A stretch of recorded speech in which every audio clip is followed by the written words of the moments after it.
Assalamu alaikum, dear students. Our topic of discussion is from chapter 1 of class 9th chemistry, and the name of the topic is branches of chemistry. The first branch of chemistry that we will discuss today is organic chemistry. Organic chemistry is that branch of chemistry in which we study about organic compounds. So, what are organic compounds? Organic compounds are those compounds that are composed up of two elements, carbon and hydrogen, should be must. Additionally, some other elements may be present in organic compounds. These other elements may be oxygen, it may be sulfur. The other elements may include the halogens that are represented by X. Okay, and these may be metal atoms. So, organic chemistry deals with the study of organic compounds. Exceptional cases are the compounds that contain carbon in them, but they are not organic compounds. Examples are carbonates, bicarbonates, oxides, and carbides. These four compounds contain carbon in them. For example, sodium carbonate, sodium bicarbonate, carbon dioxide, carbon monoxide, or other carbides must be there. But these four type of compounds contain carbon, but these are not organic compounds, therefore they cannot be discussed in organic chemistry. So in organic chemistry we will study about these compounds. We will study why organic compounds contain carbon in them, how organic compounds are synthesized mean how can they be manufactured, कैसे बनाए जा सकते हैं. ठीक है, क्या आप इनको लेबॉर्ट्री में बना सकते हैं या आप इनको प्लांट्स और एनिमल्स यानी नेचुरल रिसोर्सेज से ऑब्टेन कर सकते हैं. ठीक है, और इसके अलावा हम इन ऑर्गेनिक कंपाउंड्स को कहाँ कहाँ यूज़ कर सकते हैं. क्या हम इनसे नई मेडिसिन बना सकते हैं, नए ड्रग्स बना सकते हैं, हम इनको अदर कंपाउंड्स की सिंथेसिस में यूज़ कर सकते हैं. अच्छा, नेक्स्ट ब्रांच है केमिस्ट्री की, that is known as inorganic chemistry. ठीक है, so inorganic chemistry in mean you can see before organic there is in. So all the compounds that are inorganic compounds are what are inorganic compounds. Inorganic compounds contain all the elements and compounds except organic compounds. ठीक है, organic compounds के अलावा बाकी तमाम compounds की study को inorganic compounds कहा जाता है, और ये केमिस्ट्री की ब्रांच इनऑर्गेनिक केमिस्ट्री. जैसे भी आपने पीछे पढ़े ना, सोडियम कार्बोनेट है, कार्बोनेट्स हैं, बाइकार्बोनेट्स हैं, कार्बाइड्स हैं, ऑक्साइड्स हैं, अदर एलिमेंट्स भी हैं. ठीक है, यानी आपके पीरियोडिक टेबल में 118-19 डिफरेंट एलिमेंट्स हैं, और इन एलिमेंट्स में कार्बन और हमने जो ऑर्गेनिक कंपाउंड्स में जो एलिमेंट्स पढ़े उनके अलावा बाकी तमाम कंपाउंड की जो स्टडी है that is known as inorganic chemistry. For example oxygen है, हम इस पर रेस्पायर करते हैं. ठीक है, कार्बन डाइऑक्साइड है, प्लांट्स कार्बन डाइऑक्साइड को यूज़ करते हैं फूड सिंथेसाइज करने के लिए. ठीक है, सो ये दो गैसेस हैं, हम इनको स्टडी करते हैं कि आप इनको किस तरह से फूड बनाने में या रेस्पिरेशन के प्रोसेस में यूज़ करते हैं. ये इनऑर्गेनिक कंपाउंड्स हैं, और इनऑर्गेनिक कंपाउंड्स इनऑर्गेनिक केमिस्ट्री में स्टडी किए जाते हैं. ठीक है, अब हम साथ ही साथ देखेंगे कि इनऑर्गेनिक केमिस्ट्री हमारी लाइफ में प्रैक्टिकली कहाँ कहाँ यूज़ की जाती है. लिथियम आयन बैटरीज हैं. ठीक है, so lithium ion batteries that are known as rechargeable batteries, and these rechargeable batteries are use in electronic equipments. For example toys हैं आपके पास, वायरलेस हेडफोन्स हैं, पावर टूल्स हैं, आप स्मॉल और लार्ज अप्लाइंसेस में यूज़ करते हैं, इलेक्ट्रिकल स्टोरेज डिवाइसेस में यूज़ करते हैं, और इलेक्ट्रिकल व्हीकल्स में यूज़ करते हैं. तो ये सारे के सारे ऐसे आपके पास टूल्स हैं और ऐसे इलेक्ट्रॉनिक इक्विपमेंट्स हैं जिनमें rechargeable lithium ion batteries use होती हैं. लिथियम आयन बैटरीज जो हैं सिंथेसाइज की जाती हैं, और हम केमिस्ट्री की इनऑर्गेनिक केमिस्ट्री ब्रांच में इसको डिस्कस करेंगे. Okay, so next is the physical chemistry. So physical chemistry is the branch of chemistry that deals with the laws and the theories to understand the structure of the changes of the matter. So laws और theories इसमें हम discuss करते हैं कि किस तरह से matter बना हुआ है. जैसे आपको पता है कि जो मैटर है basically smallest particle that are known as atoms हैं. एटम्स की स्पेसिफिक स्ट्रक्चर है, न्यूक्लियस होता है, इलेक्ट्रॉन्स होते हैं, प्रोटॉन न्यूट्रॉन है, ठीक है, इलेक्ट्रॉन्स हैं कहाँ पाए जाते हैं, कैसा चार्ज होता है, ये सारी की सारी चीज़ें जो हैं एटम के स्ट्रक्चर के बारे में इंफॉर्मेशन देती हैं।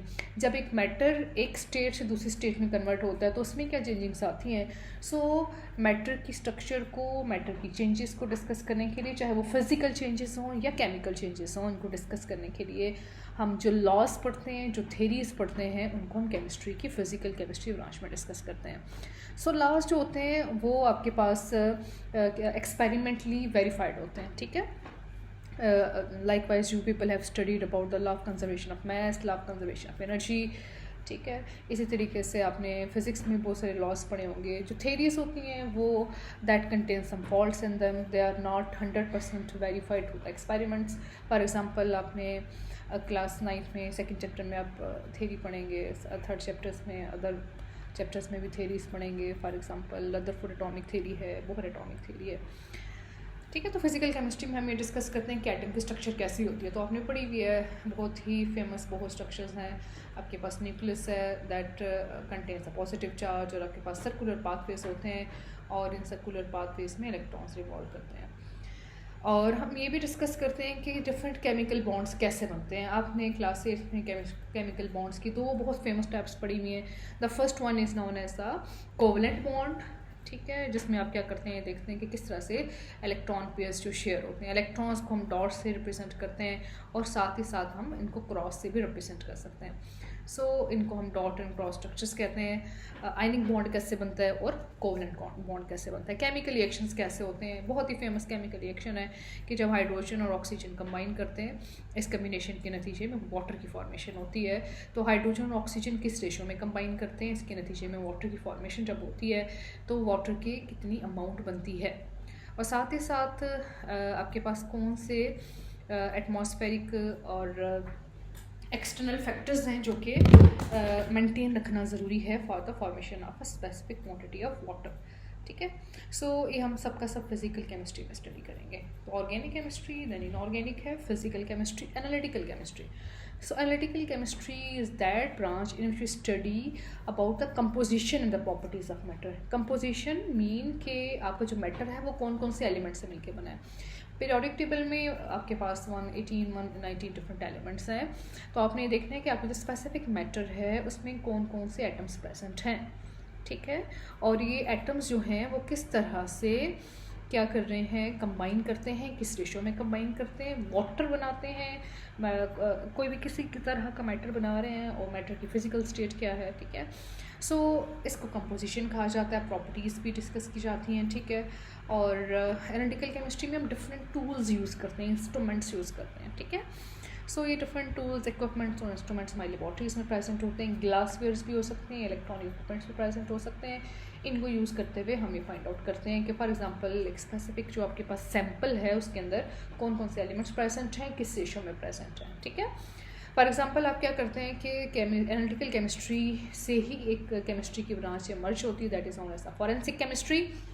फॉरेंसिक केमिस्ट्री जो है वो उसमें हम ये डिस्कस करते हैं कि हम जो है किसी भी जो बॉडी फ्लूइड है, फॉर एग्जांपल आपके पास दैट में बी द ब्लड, ठीक है, और हम बोन्स फाइबर है या ड्रग्स हैं, इनमें हम फिज़िकल ट्रेसेस के प्रेजेंस को एग्जामिन कर सकते हैं।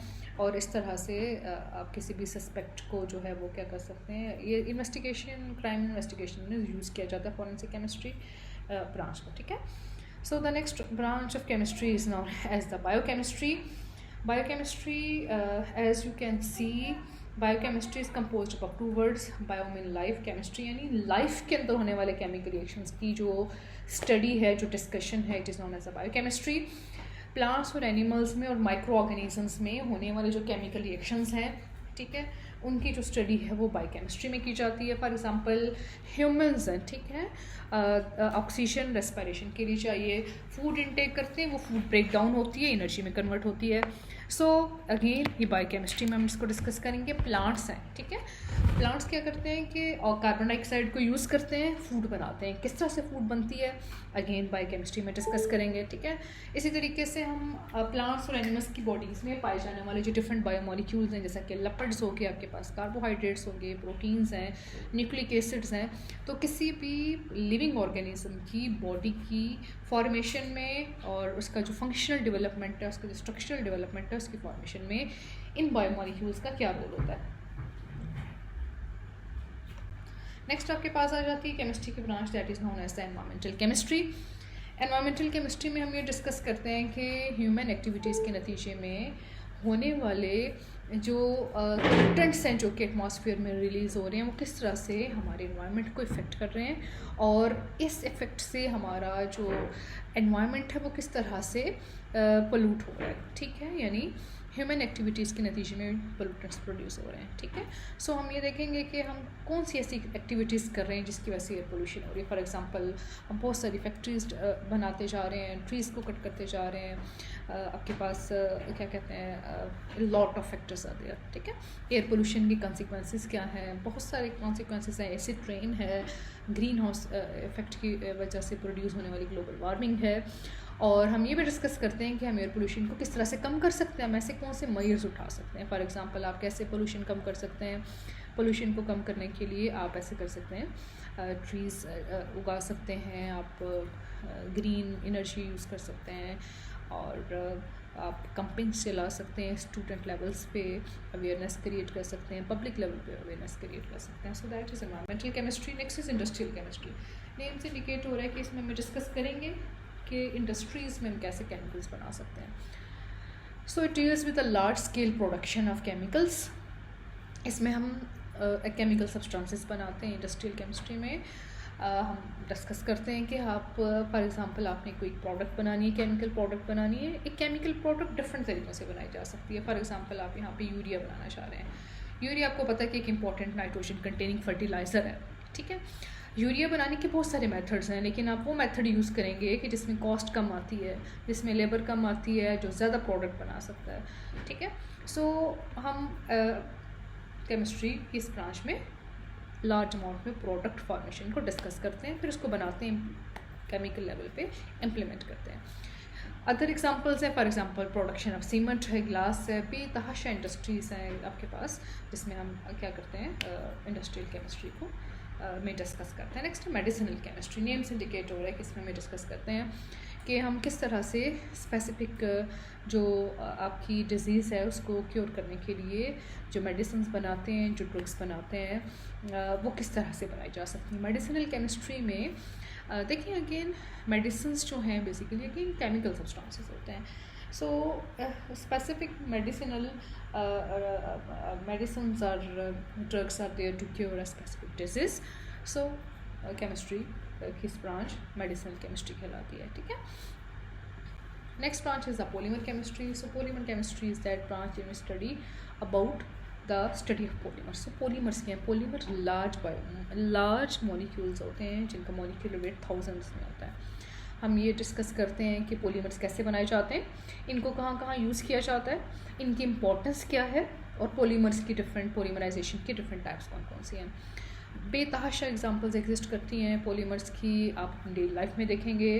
प्लास्टिक है, प्लास्टिक बैग्स हैं आपके पास, पॉलीथीन बैग्स हैं, पॉलिएस्टर है, टेफलॉन कोटेड कुकिंग वेयर्स हैं, ग्लूज हैं, रेजन्स हैं, फॉर एग्जांपल आपके पास नायलॉन बेरिंग्स हैं, ठीक है। So variety of polymers is there. Plastic हर तरह की आप देख सकते हैं कि वुडन फर्नीचर क्लासरूम्स में जो होता था उसको प्लास्टिक ने रिप्लेस कर दिया है, ठीक है। इसी तरीके से आपके पास कुकिंग वेयर्स में भी वेराइटी आ जाती है। स्टील के थे, फिर आपके पास ऐसे टेफलॉन कोटेड होते हैं जो कि नॉन स्टिक पैन्स होते हैं, अगेन पॉलीमर्स केमिस्ट्री में बनाए जाते हैं, इसको डिस्कस किया जाता है, ठीक है। सो इसी तरीके से आपके पास कुकिंग वेयर्स के अलावा जितने भी आपके पास नॉन रीयूजेबल cooking items होते हैं, they are all discussed and synthesized with the help of study of the substances that we study in polymer chemistry. Next branch is known as the geochemistry. Geo mean earth, so in which we study about what elements made up of the earth, ठीक है। यानी आपकी जो earth crust है इसकी composition क्या है। पहले मैंने जैसे आपको बताया कंपोजिशन का मतलब है कि उसमें कौन कौन से एलिमेंट्स प्रेजेंट हैं। तो आप अर्थ क्रस्ट को स्टडी करते हैं, आप ये बताते हैं कि जो अर्थ क्रस्ट है ये कौन कौन से एलिमेंट्स से मिलके बनी है। आप ये बताते हैं कि कहाँ पे अर्थ की, जैसे आपने डिफरेंट लेयर्स पढ़ी होंगी, अर्थ की कौन सी लेयर में कौन सा एलिमेंट ज़्यादा अमाउंट में प्रेजेंट है, इसकी डिस्ट्रीब्यूशन कैसी है। और फॉर एग्जांपल आप इसमें रॉक्स डिस्कस कर सकते हैं, मिनरल्स हैं, सॉइल है, वाटर है, आप इसको स्टडी करते हैं, डिस्कस करते हैं, ठीक है। So that is the geochemistry and the last branch is known as the nuclear chemistry. So nuclear chemistry में हम ये डिस्कस करते हैं कि जो एटॉमिक न्यूक्लियाई है, जैसे हमने पढ़ा था कि जो एटम है उसका जो सेंटर है it is composed of nucleus, it contains positive charge due to the positive charge of proton that are present inside the nucleus. So atom के न्यूक्लियस के अंदर क्या चेंजेस आती हैं उसमें न्यूक्लियर केमिस्ट्री में स्टडी करते हैं। और हम ये डिस्कस करते हैं कि जो न्यूक्लियर रिएक्शंस होते हैं वो ऑर्डिनरी केमिकल रिएक्शन से किस तरह से डिफरेंट होते हैं। ऑर्डिनरी केमिकल रिएक्शन में इलेक्ट्रॉन्स का ट्रांसफ़र होता है। आपने क्लास 8th में कोवलेंट और आयनिक बॉन्डिंग पढ़ी है, उसमें आप रिएक्शंस भी पढ़ें कि इलेक्ट्रॉन्स कैसे शेयर होते हैं, इलेक्ट्रॉन्स कैसे ट्रांसफ़र होते हैं, ठीक है। तो जो ऑर्डिनरी केमिकल रिएक्शंस होते हैं they involves the changes in electronic cloud, electron का ट्रांसफ़र होना या शेयर होना, ठीक है। लेकिन जो न्यूक्लियर रिएक्शंस होते हैं उनमें जो एटम का जो न्यूक्लियस है that is the specific target, ठीक है, उसमें चेंजेस आती हैं। अच्छा, सो इस न्यूक्लियर केमिस्ट्री को यूज़ करके हम ऐसी मेडिसिन बनाते हैं जिनको न्यूक्लियर मेडिसिन कहा जाता है या ड्रग्स कहा जाता है। ये न्यूक्लियर मेडिसिन डिफरेंट डिजीज़ को क्योर करने के लिए यूज़ की जाती हैं, फॉर एग्जांपल जैसे कि कैंसर, ठीक है। So these the last branch is known as astrochemistry. Astrochemistry is that branch in which we study about the reactions and the changings that occurs in astronomical environment, ठीक है। For example stars, planets, comets हैं, Interstellar space है, तो इन सब heavenly जो objects हैं इनके अंदर कौन कौन से केमिकल रिएक्शंस हो रहे हैं। एग्जांपल्स आपके पास हैं sun is the only source of sun and light and heat for us. So इतनी डिस्टेंस पे प्रेजेंट है हमसे, तो सन के अंदर ऐसे कौन से रिएक्शंस हो रहे हैं कि जो इतनी अमाउंट में लाइट प्रोड्यूस कर रहे हैं, हीट एनर्जी प्रोड्यूस कर रहे हैं। दैट सन के अंदर होने वाले चेंजेस को स्टडी करना एस्ट्रोनॉमिकल केमिस्ट्री है। डिफरेंट जो प्लैनेट्स हैं आपके, चाहे सोलर सिस्टम में हों, द सोलर सिस्टम से बिलोंग करने वाले हों, मून में कौन कौन सी रिएक्शंस हो रहे हैं, कौन से चेंजिंग्स आ रहे हैं, रॉक सेट करती हैं तो क्या चेंजिंग्स आती हैं, कौन से रिएक्शंस होते हैं, दैट अकर्स इन एस्ट्रोकेमिस्ट्री, ठीक है। और दैट्स इट।